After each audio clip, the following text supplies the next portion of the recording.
Thank you for staying with Republic. We first shift our focus to the murder case that is now calling the attention of the entire country, where there are strong cries and growing chorus for justice for Neha, who was stabbed by Fayaz. The latest development that just comes in this case, as the accused's mother has offered apologies and sought forgiveness on behalf of her son.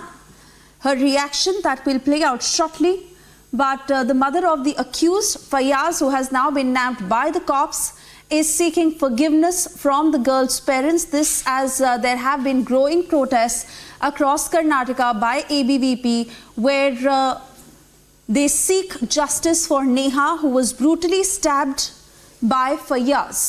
Let's listen in to what she said. ನನ್ನ ಮಗ ಮಾಡಿರೋ ತಪ್ಪಿಗೆ ನಾನು ಕರ್ನಾಟಕದ ಸಮಸ್ತ ಜನರಿಗೆ ನನ್ನ ಕೈ ಮುಗಿದು ಕೇಳ್ಕೊಂಡು ಸರ್ ನನ್ನನ್ನು ಕ್ಷಮಾ ಮಾಡ್ರಿ. ನನ್ನ ಮಗ ಮಾಡಿದ ತಪ್ಪಿಗೆ ನಾನು ಇಡೀ ಕರ್ನಾಟಕದ ಜನತೆಗೆ ನಾನು ಕ್ಷಮೆ ಕೇಳ್ತೀನಿ. ಹಾಗೆ ನೇಹಾಳ ತಂದೆ ತಾಯಿಯಲ್ಲಿಯೂ ಕೂಡ ನಾನು ಕ್ಷಮೆ ಕೇಳ್ತೀನಿ ಸರ್. ಅದು ನನ್ನ ಮಗಳು ಇದ್ದಂಗೆ ಸರ್. ಅದು ಮಗು ನನ್ನ ಮಗಳು ಬೇರೆ ಅಲ್ಲ, ಆ ಮಗು ಬೇರೆ ಅಲ್ಲ ಸರ್. ನನಗೆ ಅವಳ ತಂದೆ ತಾಯಿಗೆ ಎಷ್ಟು ದುಃಖ ಆಗಿದೆಯೋ ಅಷ್ಟೇ ದುಃಖ ನನಗೂ ಆಗಿದೆ ಸರ್, ನನಗೆ ಮಗುವಿಗೋಸ್ಕರ. ಬಟ್ ನನ್ನ ಮಗ ಮಾಡಿರೋ ತಪ್ಪೇ ಸರ್. ಯಾವ ಮಕ್ಕಳಾದರೂ ತಪ್ಪು ಮಾಡಿದ್ರೆ ಅದು ತಪ್ಪೇ ಸರ್. ಈ ನೆಲದ ಕಾನೂನು ಏನು ಹೇಳುತ್ತೋ ಆ ಒಂದು ಕಾನೂನಿನ ಪ್ರಕಾರ ಅವನಿಗೆ, ನನ್ನ ಮಗನಿಗೆ ಮಾಡಿದ ತಪ್ಪಿಗೆ ಅವ್ನಿಗೆ ಏನು ಶಿಕ್ಷೆ ಆಗಬೇಕು ಶಿಕ್ಷೆ ಆಗಲಿ ಸರ್. ಅವನಿಗೆ ಅವರಿಬ್ಬರು ಮೊದಲು ಪ್ರೀತಿ ಮಾಡ್ತಿದ್ರ? ಅವರೊಬ್ಬರು ಬಹಳ ಪ್ರೀತಿಸ್ತಿದ್ರು ಸರ್ ಅವರು. Cutting across to my colleague Prajwal, who joins us on the broadcast. Prajwal, while one could understand the mother's sentiment at this point, clearly it is her son who is the accused and not her, and she may feel guilty for his action. This has no meaning, as Neha is not going to come back. Her life is gone, and it is a loss for her parents, which no one can ever repay for. But in terms of this apology coming in, yes, this certainly is one part of what has happened.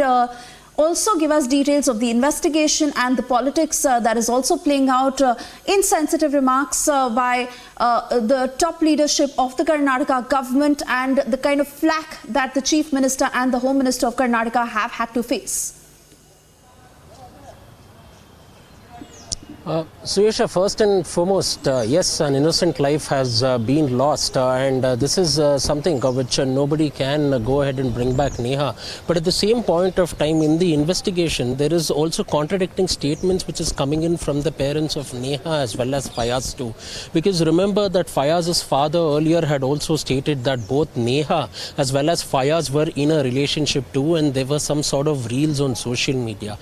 Secondly, now Fayaz's mother also states that she knows that Fayaz and Neha were in a relationship for the past 1 year, and this is something which had been told to her by her son in itself, is something that she is claiming. Whereas Mr. Niranjan Hiremat, who is the father of the deceased Neha, has claimed that there was absolutely no sort of relationship, and Neha was not replying to his messages or neither even answering to his calls as well. And secondly, the mother of Neha has also said that Neha absolutely had no idea or no clue about who Fayaz is. All that they can say at this point of time is that they were classmates, and it had been years since he had discontinued college because he had gone on to fail his BCA exams, whereas Neha had graduated from her bachelor's to her master's degree too, and there was absolutely no contact whatsoever. So this could go ahead and prove to be a lot of prove to be a difficult for the cops to go ahead and investigate into this entire case as well. More of now, as the investigations are going on at this point of time, statements are being collected from both Neha's parents as well